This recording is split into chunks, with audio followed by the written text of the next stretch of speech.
I remember just like holding the chickens and feeling like that connection to them as if they were just another animal, you know? And they have souls, they have, you know what I mean? They can physically feel things, so they can feel pain. So I think that there's not much of a difference. I mean, cows have emotions just like dogs do, you know? There's not a difference in my opinion. So I'm asking people what they think of animal abuse and what that means to them. Okay. To me, animal abuse is like the factories that they kind of torture the animals in before they make the meat from them. That's what I see as animal abuse, just kind of using them for... I'd agree with that, as well as abattoirs and I'd go the whole meat production industry, you know, and even some of the pet industry where there's things like puppy farms and things like that. So I guess the whole gamut of pounds, like dog pounds. Yeah, that sort of thing. They you know, just kill them after. You know, there are people out there who do care greatly for animals or try to spare them from suffering or rescue them. But there are also the other side of people who are using animals for profit or for I'd say for food too. You know, we're both vegetarians, so you know, for me that's definitely included. Cool. And so you mentioned like pets and farmed animals there. Do you think there is any moral difference between a farmed animal and a pet? I don't think so. I mean, I know a lot of people believe so and they grow up around farms and that's kind of their excuse, but I grew up around different farms as well, and I remember just like holding the chickens and feeling like that connection to them as if they were just another animal, you know? And they have souls, they have, you know what I mean? They can physically feel things, so they can feel pain. So I think that there's not much of a difference. I mean, cows have emotions just like dogs do, you know? There's not a difference in my opinion. I guess for me, I'm a little anxious about having pets at all. As somebody who's grown up, I grew up with dogs and you know, dogs that were, you know, taken out for hours at a time, walking almost every day, dogs that had a better quality of life maybe than some that are stuck in a home or whatever, you know, more lands to run around on. And yet, I think in an ideal world that we wouldn't even really have pets. I suppose that there's some animals would need caring for in some sort of structured way, but I think we are, from many animals, robbing them from the kind of wildlife that they might have. And so I think, that's not a, you know, that's not a hard rule. As I say, I think there's some grey areas on that, but I certainly have shied away, even despite the fact I've had some good experiences, personal experiences with animals from having a pet, because I feel like there's things I cannot offer them that nature could ideally. Right. Yeah. That makes a lot of sense. And you both mentioned about being vegetarians. Have you considered veganism? I have. I mean, I can't have dairy, so. You almost are. You're very close. I'm at that point essentially. I don't know. There was a long time in which I still ate dairy, even though I knew it probably wasn't good morally and physically for me, really. But you know, I'm kind of glad I can't have it now, because it does ease my mind a little bit. But also, I find that's kind of the best place to be at, because that helps just that little bit more than just being vegetarian, for sure. Because it's still the meat industry, unfortunately. Cheese and milk and all that's still the meat industry. Yeah. So. It's all intertwined. Yeah. Yeah. I was just going to say I tried being vegetarian. Being vegan. I'm still trying it being vegetarian sometimes. I ate gummy bear the other day and didn't realize so I guess I'm not as strict as I can be, because I'm not as conscientious. But sorry, I missed that one.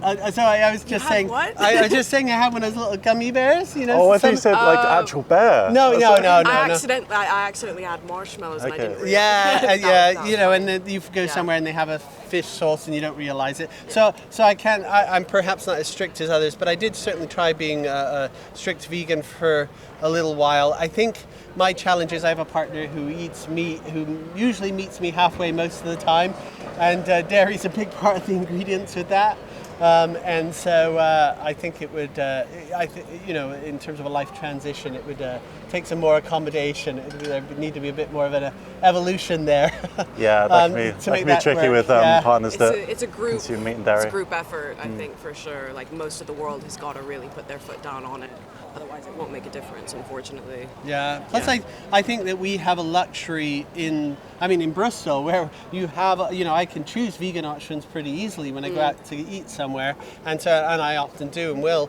But not everybody has that ability. It's a little more difficult in some cultures and things like this. So I think that. Definitely, it's something a luxury I could afford. I think the way the world's going, and I don't know if this is a question you'd get onto, but the way the world's going in terms of land use and meat and environmental problems, it seems to me that for the future of our civilization, people are going to have to become more vegetarian, and by that, large proportion vegan ultimately. And I think with advances in science, with mimicking things, for people making that transition. And, a lot of people's excuses as well for eating meat, like let's say you live in, I don't know, like a more forest area. They're just like, oh, well, hunting, like what about survival? We're not at the point where we need to be surviving. Some people are in the world, definitely.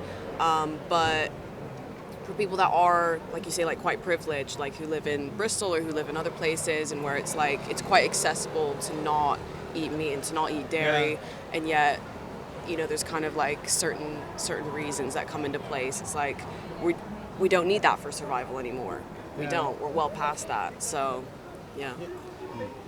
Can I just touch on eggs? You mentioned you don't consume dairy. Do you know the practices that go behind egg production? Egg production. I knew a little bit about it, but not anymore. No. I'll touch a little bit on that. So in egg production, when chicks are born, the males and females are separated by the color of their feathers, and the males are killed. They're macerated, basically at birth. Yeah. So all the chicks are killed, and the females get they usually get debeaked, and they're killed at a very young age. I think it's something like 50 weeks. It's like very, very young. Yeah. I think it's even less than that. So like with egg production, even if you're not consuming the flesh of that chicken, you're still putting money towards the slaughter and exploitation of that animal. Same with the dairy industry. There's loads of really brutal practices behind that. It's tricky as well with partners with consuming meat and dairy. Yeah. I think all you can do is like try and educate them, like show them documentaries and things. Yeah, and I think they're making part of that progression. But I think it's one of those things that, like people in other cultures, it's when things are available to them, when you get used to making different recipes, when you work with different ingredients, and you open up the possibilities, and then you suddenly realize you haven't eaten meat for a week or two. We went to a restaurant recently, Cucha Meze, which down near the Arches, and that I've taken two groups of meat eaters there who didn't realize till it was pointed out to them at the end that they had eaten no meat. Oh, the food there is incredible, isn't it? It's lovely. It's really good. It's gotten better too. I went there before and I was impressed, and I went there again. It was even better. So I think that like you said, I think community efforts, people doing things in solidarity and together. It's I think you can raise people's awareness. That's what I hope for. But at the moment, I think it's just completely unsustainable the way people are eating meat.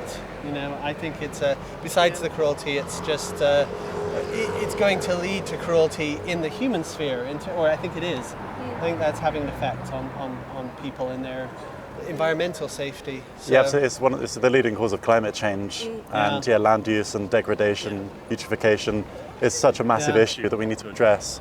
Yeah. Absolutely, and I think it's on the I think it's almost comical that people think that by going plant-based they're having their choices taken away. Yeah. When meat eating, there's only 3 or 4 meat animals which people eat, but there's thousands of plants which we can choose from. Yeah. There's an abundance of food which is delicious and nutritious for us. Yeah. There's a pride thing about it I've noticed as well, because it's like you said, it's like they didn't know until after when they were told that none of it was meat. And I find I've had that with my friends where I've just secretly given them a vegan burger and they're like, oh, that was really good, and all of a sudden when they find out it's actually, vegan, it was like, alright. oh, well, it was. I don't understand the whole pride thing about that. I think it's the delusion that they have a choice in like, that's what I prefer this, when in reality something that isn't meat could be just as good. They just don't want to admit to it. We've lived in America. We lived in the Rocky Mountain West, and there there's definitely a cultural aspect to it.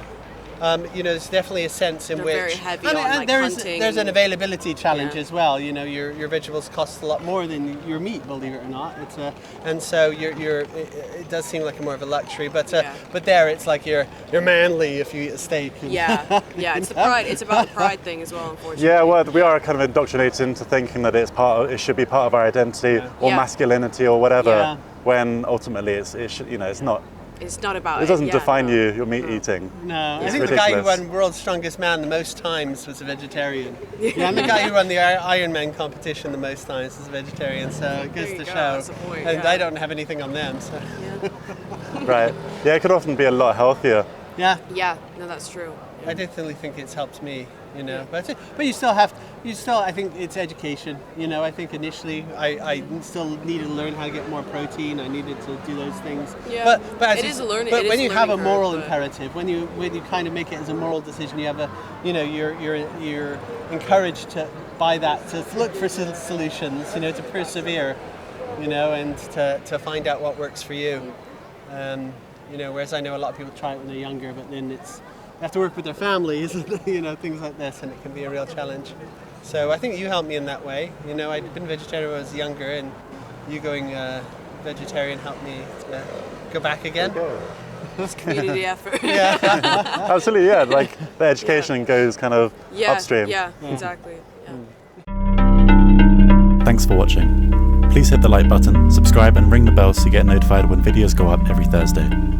If you want to watch another conversation, here are a couple of options. And if you want to support my activism, there's a link in my profile to a page where you can buy me a coffee and donate money to an animal sanctuary. Thanks. Amber.